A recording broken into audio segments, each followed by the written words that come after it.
Здравейте! В този урок ще ви запозная с интерфейса на програмата Word от пакета Microsoft Office и по-специално основните елементи от този интерфейс, които ще ни се налага да използваме най-често в бъдеще.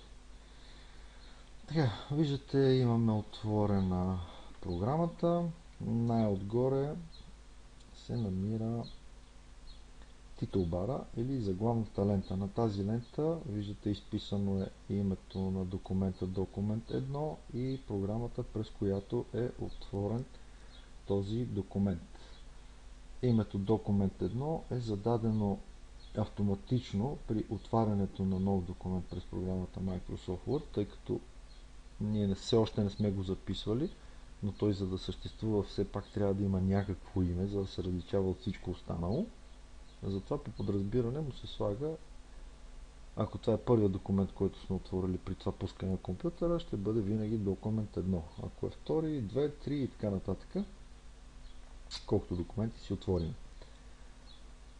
В края на тази лента се намират три бутона, които би трябвало да ви са ви ясни. Това е бутона за минимизиране. Ще приберете прозореца до таскбара на вашия компютър.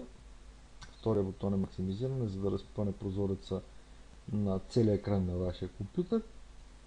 Третия бутон, червения X Close, това е бутона, с който затваряте програмата. В началото на тази лента също имаме няколко инструмента. Първият инструмент го има във всички по-стари версии. Той не само, че показва иконката на програмата, с която работиме, но кликвайки върху него можем да извикаме меню. Меню, с което можем да правим неща, които с мишката по-лесно се случват. Restore, това е команда, която вземаш целия екран, вашия прозорец, ще го намали в по-малък вариант.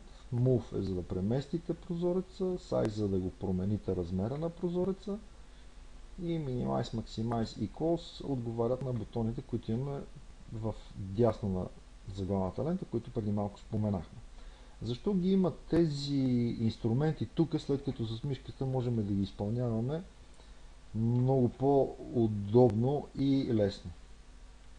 Да, това е резервен вариант, да го наречем такъв екстремен, спасителен, когато нямаме или мишката ни откаже, но пък трябва да свършим някаква работа с този офис пакет. Има опция всичките неща да бъдат изпълнени само с помощта на клавиатурата. Или пък сте на лаптоп и не ви е удобно да използвате за такива неща тъчпада на лаптопа, можете да изпълните това и с клавиатурата. Как може да бъде изпълнено това с клавиатурата? Нека да се откажем от менюто. В момента, в който натиснете клавиша Alt, задържите го и натиснете клавиша Space, ще ви се появи това меню. И вече с стрелките от клавиатурата избирате съответната опция. Ако тя е Move или Size, след като изберете, пак с стрелките отивате при Size върху съответната линия, която искате да преместите наляво, надясно, нагоре, надолу от рамката на прозореца и действате. Няма да го правим в момента, просто информативно да знаете, че може да бъдат извършени тези команди и оттам. Ако обърнахте внимание, в момента, в който аз натиснах клавиша Alt и го задържах, се появиха едни цифрички там. Това означава, че след като съм натиснал клавиша Alt и използвайки съответната цифричка буквичка от тези, които се появиха, аз ще мога да извикам съответното меню. Да речем, ето виждате в момента тук се появи буквичката P.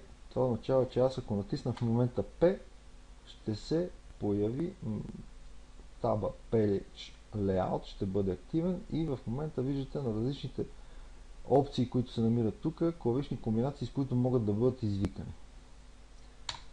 Няма да се задълбочаваме повече. С Escape или с повторно натискане на клавиша Alt те изчезват. Така, След този бутон, който се намира най-вляво на заглавната лента, има един участък, който се нарича Quick Access Toolbar или лента за бърз достъп. Тук са разположени някои основни инструмента, които се използват може би най-често. Това е дискетката, инструмента Save за запис на нашия документ. Тази стрелкичка завита наляво, това е Undo, връща ни постъпките, които сме направили към момента. Тази стрелкичка е командата Repeat, повторение на последното наше действие. И този бутон е бутона New за отваряне на нов документ в програмата Word. Значи могат да бъдат добавени или премахнати инструменти с помощта на това бутонче, което е за кастомайзване на този Quick Access Toolbar. Виждате, тук са налични всичките инструменти, които могат да бъдат разположени на този лента. С поставяне или махане отметка можете да ги добавяте или премахвате от тази лента. Под тази лента, предишни версии на Office пакета и на други програми, тук инструментите бяха наредени в ленти, тулбарове или ленти, но тук вече организацията е малко попроменена, вече ги няма тези ленти, има табове. Табове, които са нещо средно между лента и меню в по-стари версии на Office пакети. Виждате, има няколко таба. Таба файл е за основните манипулации, които се извършват с един файл. Запис, отваряне, затваряне, печат и така нататък. Изпращане, изход и така нататък. Така, вторият таб Home, той по подразбиране седи отворен, защото е най-използвания, защото тук са основните инструменти за промяна размера на шрифта, за оформяне на текст, на списъци изброяващи или от тип номерирани списъци или от тип тирета. Тук се намират и различните стилове, които можем да използваме за оформление на нашия документ. А тук имаме няколко инструмента, които ни позволяват да търсиме или подменяме елементи от нашия документ. След това имаме таба Insert, вмъкване. Тук са опциите, които ни позволяват да вмъкваме всичко, което е възможно в този Office пакет. Дали ще са прекъсвания, таблици, картинки, снимки, видеа, диаграми, артистични илюстрации, текстови кутии, специализирани символи. Няма значение, всичко, което може да бъде вмъкнато, се намира тук. Page Layout, това е настройките на страницата. Тук можем да променяме настройките на самата страница, като примерно размера на хартията, тъй като е желателно работният ти плод да е с такъв размер на хартията, която виждаме, какъвто е размера на хартията, който използваме при печата, за да няма проблеми при отпечатването на страницата. Няма да се занимаваме за сега с другите менюта, да обясняваме по-подробно какво има в тях. В по-нататъчни курсове ще ги демонстрираме някои от инструментите, тъй като те са за по-специализирана работа, за по-напедрени потребители на Office пакета. Така, друго какво имаме в нашия прозорец? Имаме две ленти над документа. Това са рулери. Те ни помагат по-добре да организираме нашия документ. Виждате рулера отгоре, има сиви участъци и по-светлички, почти бели участъци. Бели участък е зоната, в която ни е разрешено да запълваме с текст.